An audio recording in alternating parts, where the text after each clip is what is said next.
అదే 2 దినవృత్తాంతాల గ్రంథములో 30వ అధ్యాయము 8వ వచనాన్ని చూస్తే, మీ పితరుల వలె మీరు అవిధేయులు కాక యెహోవాకు లోబడి ఆయన శాశ్వతముగా పరిశుద్ధపరచిన ఆయన పరిశుద్ధ మందిరములో ప్రవేశించి మీ దేవుడైన యెహోవా మహోగ్రత మీ మీది నుండి తొలగిపోవునట్లు ఆయనను సేవించుడి. ఈ విలువైన సమయంలో దేవుని మందిరమునకు వెళుచున్న మనం ఈరోజు ఎలాగుంది మన ఆత్మీయ స్థితి?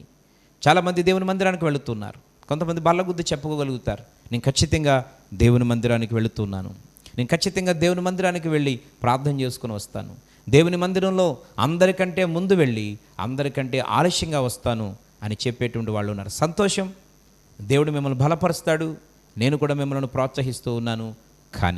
కానీ దేవుని మందిరంలో కొంతమంది కొన్నిసార్లు మందిరానికి వెళ్ళి కూడా పద్ధతిని అనుసరించకుండా ఈరోజు మందిరంలో ఉండేవాళ్ళు చాలామంది ఉన్నారు. పిల్లరా, ప్రసంగి గ్రంథము 5వ అధ్యాయము 1వ వచనంలో ఈ విధంగా రాయబడింది, నీవు దేవుని మందిరమునకు పోవునప్పుడు నీ ప్రవర్తన జాగ్రత్తగా చూచుకొనుము. బుద్ధిహీనులు అర్పించినట్లుగా బలి అర్పించుట కంటే సమీపించి ఆలకించుట శ్రేష్టము. వారు తెలియకయే దుర్మార్గపు పనులు చేయుదురు. ఈ వాక్య భాగం ద్వారా దేవుడు మనతో సూటిగా మాట్లాడుతున్న విషయం ఏంటంటే, నేను ఖచ్చితంగా దేవుని మందిరమునకు వెళుతున్నాను, నేను దేవుని మందిరములోనే ఉంటున్నాను అని ఒకవేళ గర్వంగా చెప్తే ఈరోజు మనలోంచి కూడా కొన్ని ఆ లోపాలను దేవుడు చూస్తూ ఉన్నాడు. ప్రియులారా, నీవు దేవుని మందిరమునకు పోవునప్పుడు నీ ప్రవర్తన ఎలాగుందో ఆలోచన చేయమంటున్నాడు. దేవుని మందిరములో కొన్ని కార్యక్రమాలు నిర్ణయించబడతాయి. పిల్లల ప్రారంభంలో వెళ్ళగానే ఒక ప్రార్థన, కొంత సమయం అందరూ కలిసి గంభీరంగా చప్పట్లు కొడుతూ నీ గాత్రాన్ని తెలిచి సర్వోన్నతుని దేవునిని పాటల ద్వారా నువ్వు గణపరచాలి. తదుపరి ఒక అద్భుతమైనటువంటి సాక్షిగా నువ్వు నిలబడాలి. ఒక అద్భుతమైనటువంటి ఆరాధనలో దేవుని గొప్ప చేసేటువంటి ఒక వ్యక్తిగా, ఒక శక్తిగా నీవు వాడబడాలి. తదుపరి దేవుని వాక్యం ద్వారా దేవుడు నీతో మాట్లాడుతున్నప్పుడు వాక్యం కొరకు చాలా శ్రద్ధగా, ఆసక్తిగా, వేరే ఆలోచన ఏమీ లేకుండా ఆయన వైపే చూడాలి. తదుపరి వారమంతా కాపాడినటువంటి దేవునికి ఏమిచ్చి కూడా నువ్వు రుణం తీర్చలేవు, కానీ దేవుని మహిమపరచుటకు నీ శక్తి సామర్థ్యాలను బట్టి ఒక శ్రేష్టమైనటువంటి కానుక ద్వారా దేవుణ్ణి గొప్ప చేయాలి. ఇక చివరిగా ఆయన ఆశీర్వాదము నువ్వు పొందునట్లుగా చివరి ప్రార్థన వరకు ఆసక్తిగా దేవుని సన్నిధిలో ఎదురు చూస్తూ ఆశీర్వాదము పొందుకొని దేవుని మందిరం నుంచి మనము రావలసిన వారమై ఉన్నాం. ప్రియమైన మిత్రులారా, ఇది ప్రతి ఆరాధనలో దేవుని మందిరంలో విధించబడినటువంటి నియమ నిబంధనలు. ఇవి మనుషులు ఏర్పాటు చేసినవి కావు, కానీ దేవాది దేవుడే తన పరిశుద్ధమైన దేవాలయమును నిర్మించుకుంటున్నప్పుడు తనను ఆరాధించేటువంటి క్రమాన్ని దేవుడు మందిరంలో ఏర్పాటు చేశాడు. ఇది తప్పితే అక్రమము అవుతుంది. దేవుడు అంటాడు, అక్రమము చేయువారలారా నా యొద్ద నుంచి పొండి. అంటే అక్రమముగా నడిచేవారు, అక్రమము చేయువారు అంటే క్రమాన్ని పాటించిన వారందరూ కూడా అక్రమమైన వారే అవుతారు. అలాంటి వారికి దేవుని దగ్గర కానీ దేవుని సన్నిధిలో కానీ చోటు లేదు అని దేవుడు స్పష్టంగా తెలియజేస్తూ ఉన్నాడు. కనుక ప్రతి మందిరమునకు, ప్రతి సంఘమునకు ఒక క్రమము ఖచ్చితంగా ఉంటుంది. క్రమాన్ని ఖచ్చితంగా మనము పాటించవలసిన వారమై ఉన్నాం. ఆ మందిరములో ఆ క్రమమును ఖచ్చితంగా మనము అనుసరించాల్సిన వారమై ఉన్నాం. పిల్లారా, మనము భౌతికంగా ఒకవేళ ఉద్యోగస్తులు కావచ్చు, ఒకవేళ ధన సంపన్నులము కావచ్చు, ఉన్నతమైనటువంటి ఆధిక్యత కలిగినటువంటి వారం కావచ్చు, మనం అధికారులం కావచ్చు, నాయకులం కావచ్చు, శ్రేష్టమైన వారం కావచ్చు. సంతోషం. ఆ ఆధిక్యత, ఆ శ్రేష్టమైన స్థితి, ఆ నాయకత్వం, ఆ ఉద్యోగం నీవు సంపాదించింది కాదు, అది నీకు ప్రభువు ఇచ్చింది. కనుక నీవు అన్నీ ఇచ్చినటువంటి దేవుని దగ్గరికి వచ్చావు కనుక ఆయన పైన ఉండాలా, నీవు తగ్గిపోయి ఉండాలా. ఖచ్చితంగా ఈరోజు నేను ఈ స్థితిలో ఉన్నాను అని గర్వపడుతున్న ఆ హోదా ఇచ్చింది ఆయన. కనుక ఆయన దగ్గర మనం ఉన్నాం, మన దగ్గర ఆయన ఉన్నారు, ఆయన మందిరంలో మనం ఉన్నాం. కనుక ఎంత తగ్గిపోతే అంత మంచిది.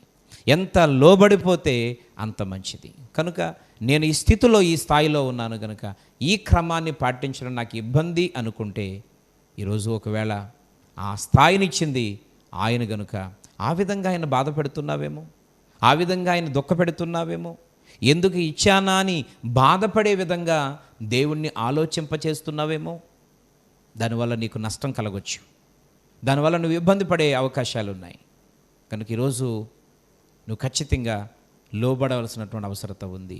వచన భాగాలు అంటున్నాడు, నువ్వు దేవుని మందిరమునకు పోవునప్పుడు నీ ప్రవర్తన జాగ్రత్తగా చూసుకో. ఈరోజు బాధాకరణ విషయం ఏంటంటే పిల్లారా, దేవుని మందిరానికి వెళ్ళి విచ్చలవిడిగా మాట్లాడేవారు ఉన్నారు. దేవుని యొక్క మందిరంలో క్రమ ప్రకారంగా కార్యక్రమాలు జరుగుతూ ఉంటే వాటేమీ పట్టించుకోకుండా వేరే వేరే ఆలోచనలతో దేవుని మందిరంలో గడిపే వాళ్ళు ఉన్నారు. ఈరోజు స్వరమెత్తి పాడని వారిగా నువ్వు ఉంటున్నావు.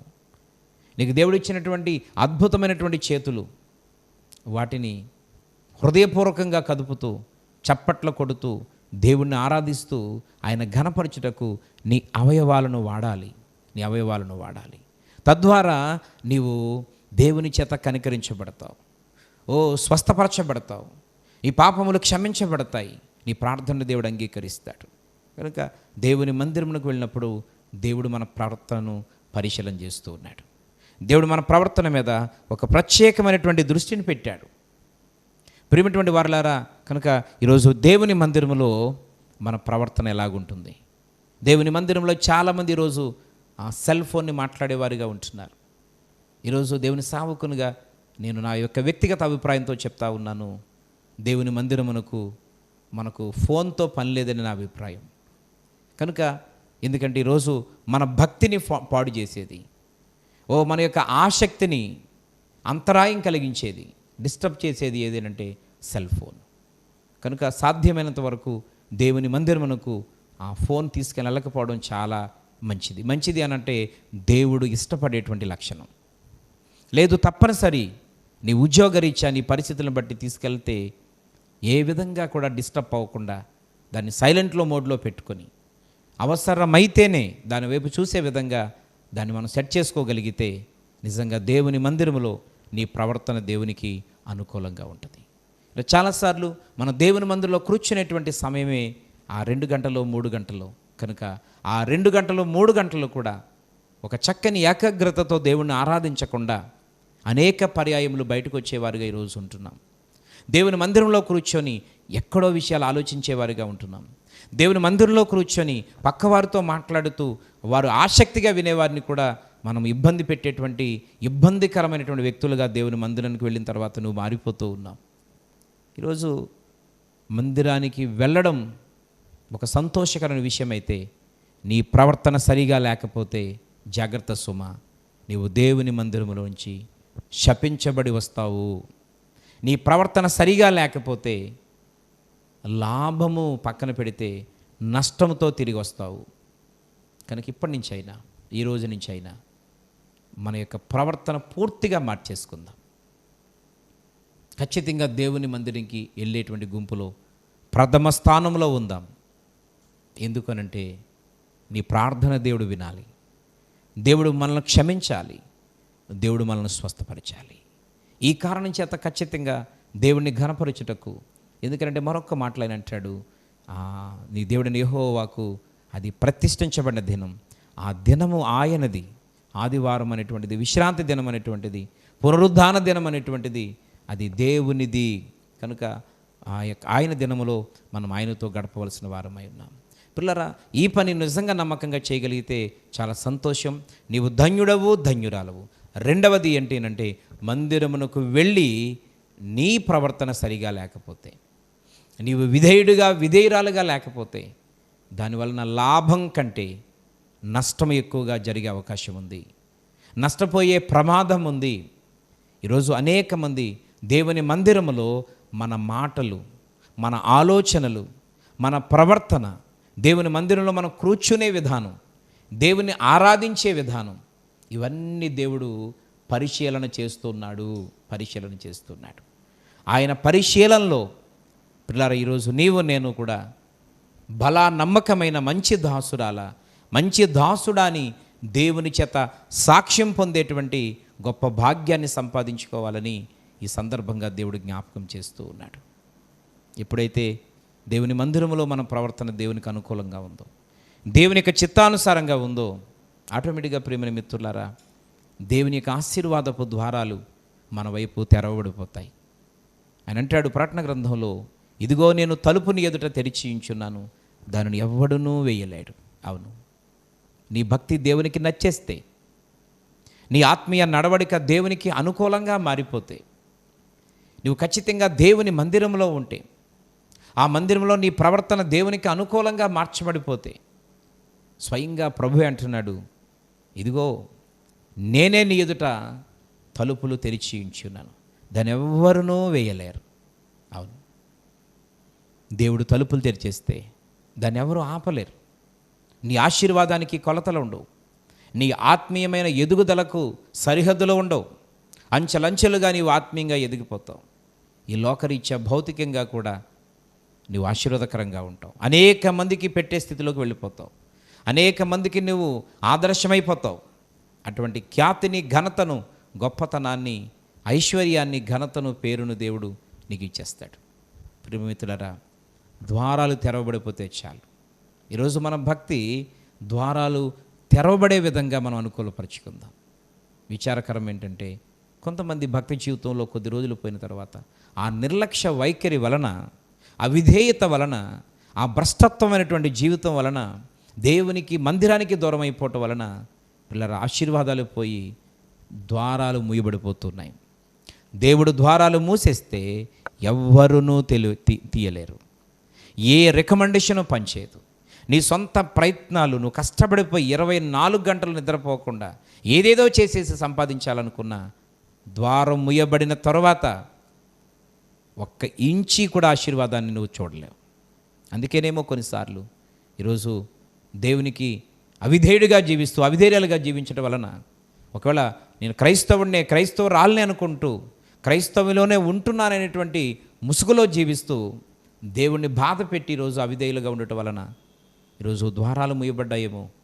అందుకే నేను ఎంత కష్టపడినా, ఎంత ప్రయాసపడినా, ఎన్ని రకాలుగా ఏదేదో మార్చినా, ప్రయత్నం చేసినా, ఎక్కడ అడుగు పెట్టినా బంగారం కూడా మట్టి అయిపోతుందేమో. నువ్వు అడుగుపెట్టినటువంటి అద్భుతమైనటువంటి సుందరమైన స్థలం కూడా నువ్వు వెళ్ళిన తర్వాత అది భస్మైపోతుందేమో. కారణం ఏంటో తెలిసిన, ద్వారాలు మూయబడ్డాయి. ద్వారాలు మూయబడిన తర్వాత నువ్వేం చేసినా ప్రయత్నం లేదు. ఈరోజు మూయబడిన ద్వారాలు తెరుచుకునే మార్గం ఏది అనంటే, ఈ మాటకు లోబడి ఖచ్చితంగా దేవుని మందిరానికి వెళ్ళాం. ఖచ్చితంగా దేవుని మందిరంలో కుటుంబంతో గడుపు. మందిరంలో చేయాల్సినటువంటి క్రమాన్ని పాటించు.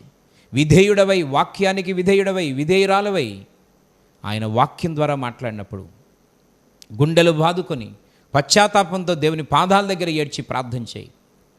ఖచ్చితంగా దేవుడు నీకు ఆ పశ్చాత్తాపంతో కూడిన ప్రార్థనను అంగీకరించి దేవుడు నిన్ను క్షమిస్తాడు, స్వస్థపరుస్తాడు. దేవుడు నీ ప్రార్థన ఖచ్చితంగా ఆలకిస్తాడు.